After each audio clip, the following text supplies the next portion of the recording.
Yo, what's good, everybody, and thank you for tuning in to another Tyler Perry's Sistas review. This is Sistas Season 7, Episode 7, entitled It's Giving Scandal. And this is not an overall review, but these are my first thoughts. These are my initial thoughts about this episode. So if it comes off a little rah-rah-ish, then it's just going to be rah-rah-ish. If this is your first time coming to my channel, welcome. If you are a returning family member, then you already know what it is and what it always will be. Be sure to like, comment, share, subscribe. Tell somebody to tell somebody if you choose to. If not, just sit back, relax while we get, my God, into this messy thing. Now, off rip, whoever wrote this episode, I got beef with you, okay? I got major beef with you because you did not do your due diligence, or maybe you did and decided to change the overall dynamics of certain relationships without giving us prior knowledge or without us giving you our damn consent. Because when Hayden told Tamara that Gary has been this way since college, sir, how would you know? You met Gary in season 2 because of Andy. So I'm not understanding how Hayden could make such a remark, such a matter-of-fact statement. Okay?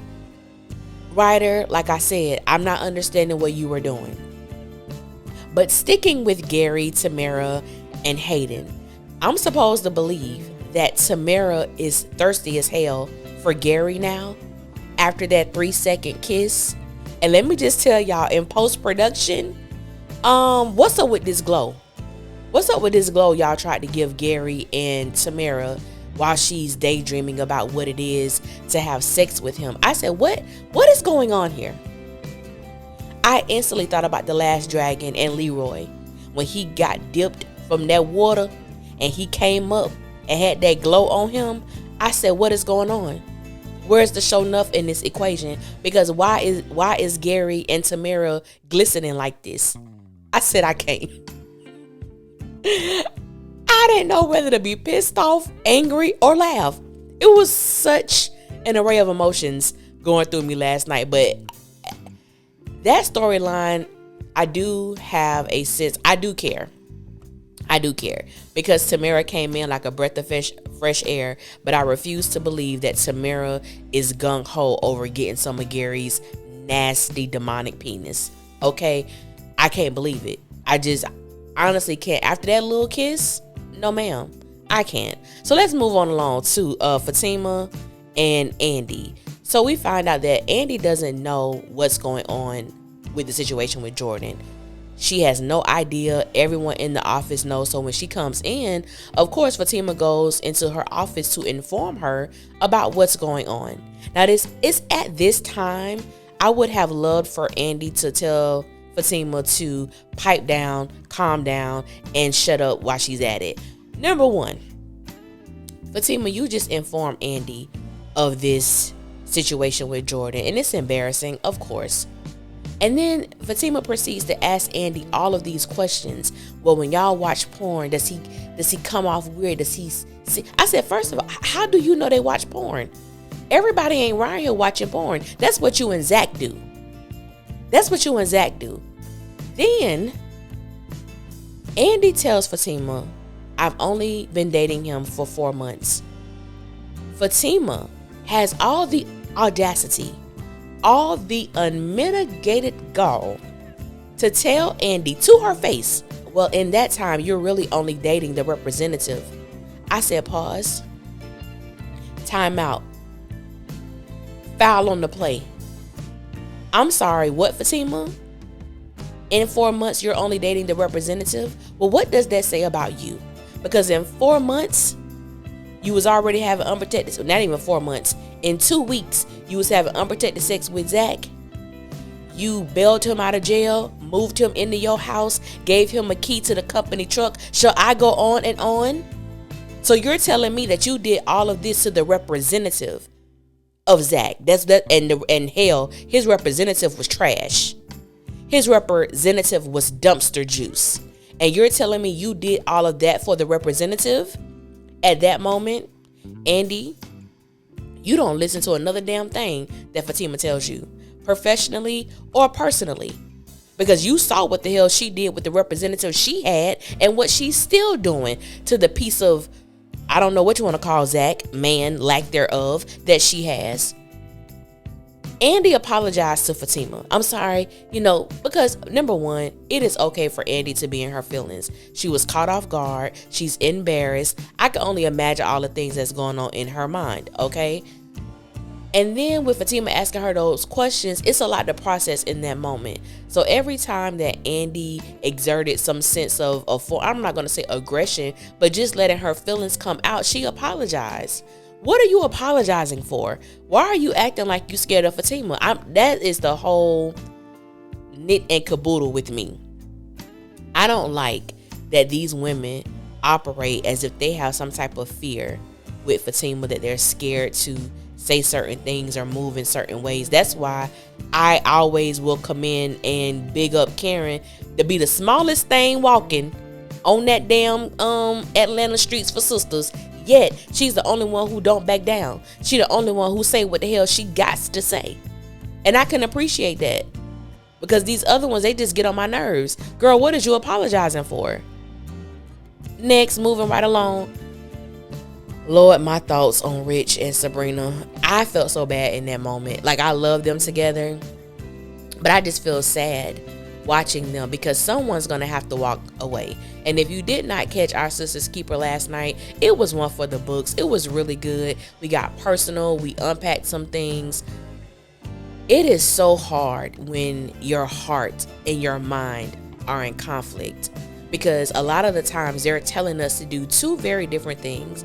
The heart is saying, girl, you need to stay, or, man, you need to stay, stick around. She gonna get better. He gonna get better. Things gonna work out. They won't be this person anymore. They're gonna be great. And your mind is saying, do you not remember when he did such and such? Do you not remember when she kissed your homeboy? You need to get the hell out of Dodge. Why are you there? And a lot of times our heart is what we listen to. Our heart is what we're moved by. And unfortunately, your heart can put you in some really horrible situations. For me, when it comes to Sabrina and Rich, Sabrina needs to bow out gracefully. Because, baby, you want children, and he's very adamant that he doesn't. You're not going to change your mind, and he's not going to change his. Period. Take your big hurt now before you get too invested, and then you begin to compromise on what you want. You want children, that's fine. He doesn't want children, that's fine. But it's not fine when you're trying to merge your paths together. It's not going to work. It's not going to happen. Bow out gracefully, sis, and just move on. It is what it is. He's not the one.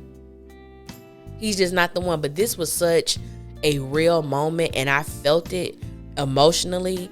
And that tug of war that we all feel, whether you're a man or a woman, when your mind and your heart is in conflict, that is a real thing.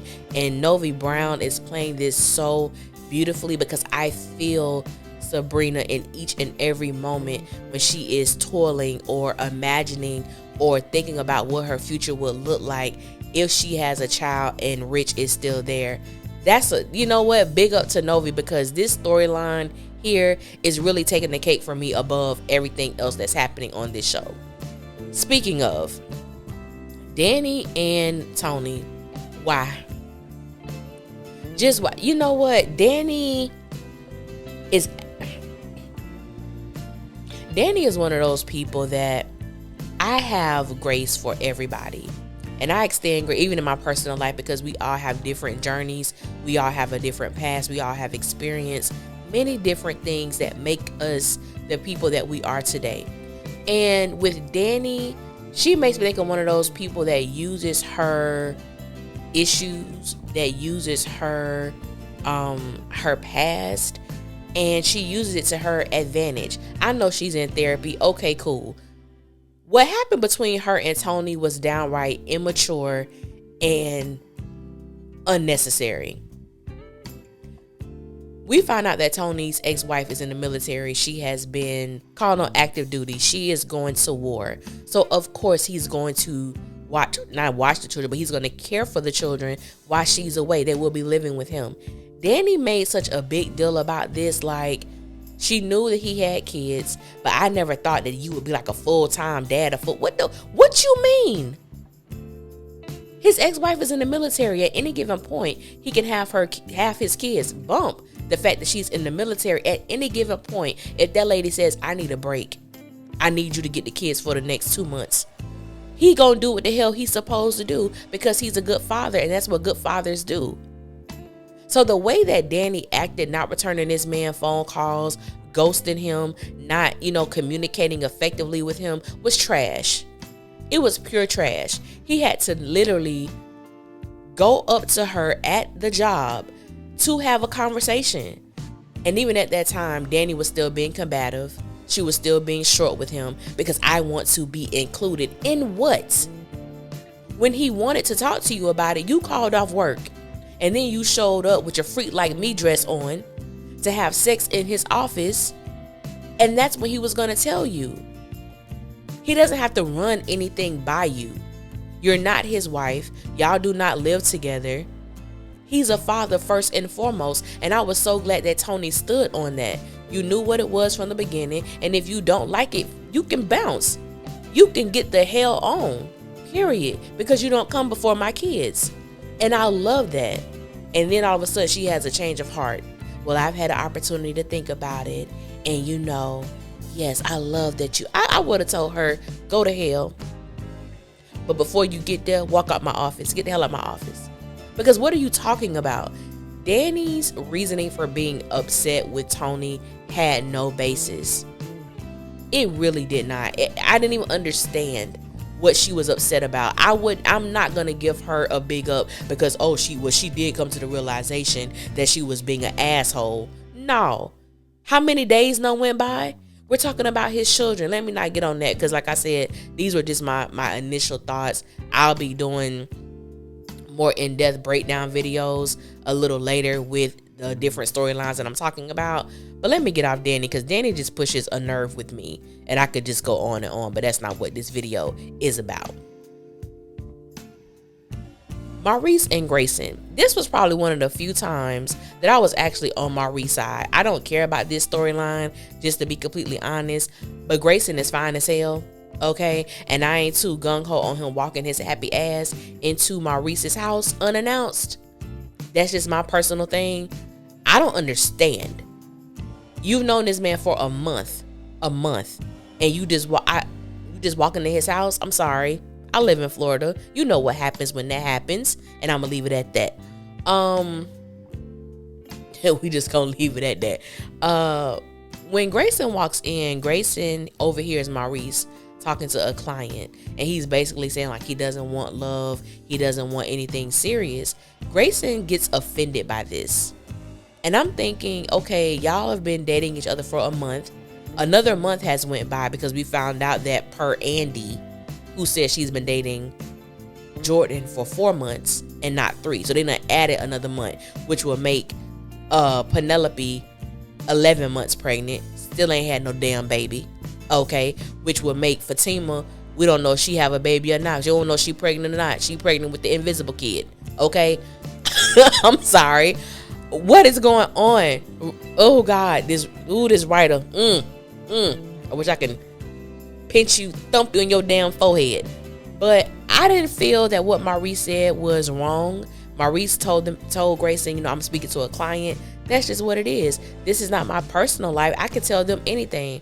But Grayson took such offense to that, and he was like, I'm gonna let you be on your way. Do what you gotta do. I'm out. I would have been like, okay, bye. I've only invested 30 days with you. I'm cool. You're not my man. 30 days? I'm sorry. It takes me a long time to like somebody. Let me not say that. It takes me a long time to be emotionally invested in someone. I can like you. I could think you're cool. I could talk to you every damn day and still not even like you like that. 30 days? I'm sorry. That's not long enough. No. He could bounce. I didn't like his attitude. I like looking at him. But I didn't like Grayson's attitude, especially with Maurice saying it more than once that this is a client. Pretty much I can tell them anything. And a lot of times when you do even for those who do YouTube videos or whatever the case may be, a lot of times what you say is not really how you feel. It could be, oh, this is my moniker, this is my screen name, this is this. But what Maurice is doing, I would expect him to have a wall between who he is and the character or whatever that he's portraying online. But that's neither here nor there. I wasn't here for Grayson. Now, Karen, Zach, and Fatima, baby. But before I get to them, Zach showed his natural ass when he came up in that darn law firm. Where my baby at? Fatima, I got you flowers. I got you some flowers. Where my baby at, huh? Where you at, baby? I said, I'm sorry, sir. Where are you again? You are at this woman's place of employment. Why are you coming up in here like you at a damn pep rally? Why? That alone would irk me. This is where she works. These are her professional colleagues. Why? You came in here with these flowers. You came in here with this plaque of her acceptance letter. You could have did this for her at home. Why are you here? Zach don't have a damn thing to do. Zach literally roams around the streets of Atlanta doing absolutely nothing.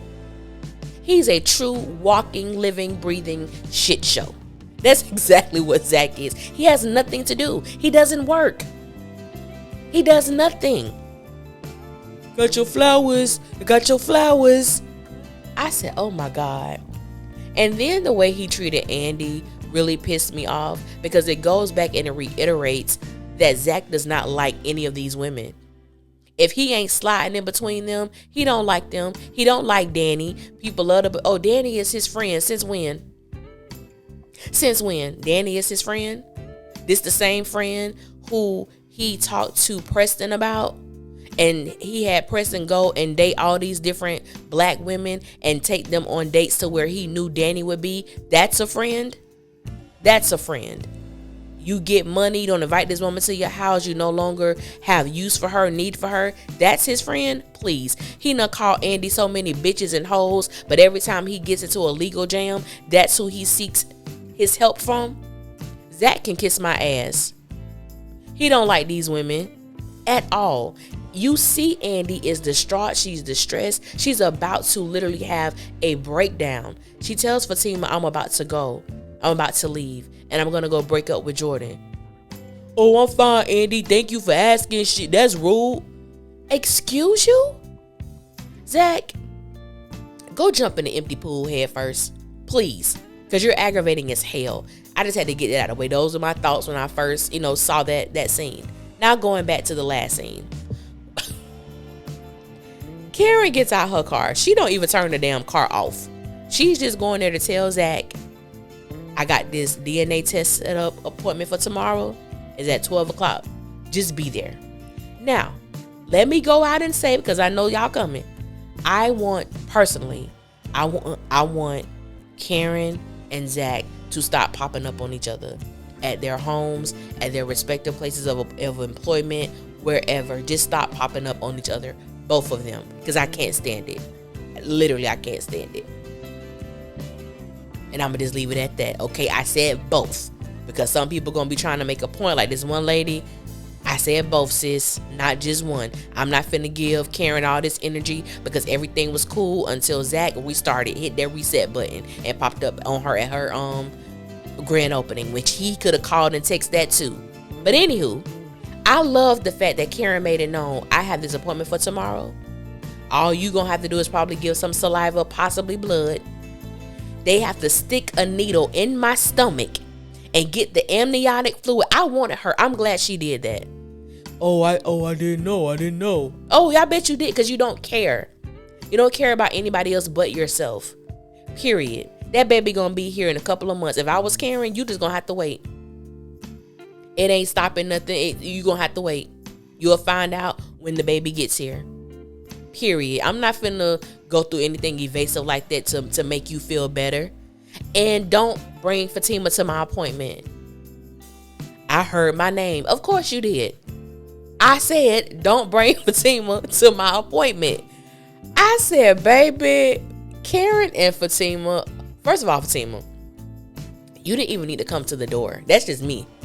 You didn't need to come to the door. And if you overheard her, all she said was, and don't bring Fatima to my appointment, because why would she need to be there? And she said that because she knows Zach. Zach, like as I always say, Zach can't go take a dump without calling and asking Fatima what type of toilet paper to use to wipe his own ass. He acts like he can't do anything without her approval or push. Don't bring this woman to my appointment, period. Then, the B word started flying, you know what I'm saying? Solo, no bitches. I said, well, okay then. Fatima was like, oh, I got your bitch, Karen. I thought we was cool. Remember what happened to that? You bought clothes over here for Michael. What happened to that? You know what happened, Zach? We were cool until you decided to show up at my grand opening asking me or demanding a damn DNA test. So guess what? We right back to where we started, bruh. That's the energy I would have been on, because you ain't finna make it seem like I'm doing everything wrong and what you did was right. No, Karen should not, in my personal opinion, should have walked up to their house at night to do that. She definitely could have called, and she could have sent a text message. She said she wanted to do it in person. Okay, whatever. The same way Zach should not have shown up at her grand opening demanding a DNA test without even seeking how is it going to affect her. She's the one carrying his life. Or should I say lives, as in plural for twins, but I ain't gonna talk about that. I'm gonna wait till I do the trailer breakdown. But these are my thoughts. Thank you for listening to my TED Talk. I'm gonna start doing my reviews like this. If I do the overall review, just giving my thoughts and not really going into detail, I could do this because this was fun. I actually enjoyed myself, and I hope that you guys did too. But yeah, thank you guys for listening. Thank you to all the new subscribers, those who comment, those who share, those who like. I appreciate you so much. And yeah, until next time, y'all be safe out there, and I will holler at y'all later.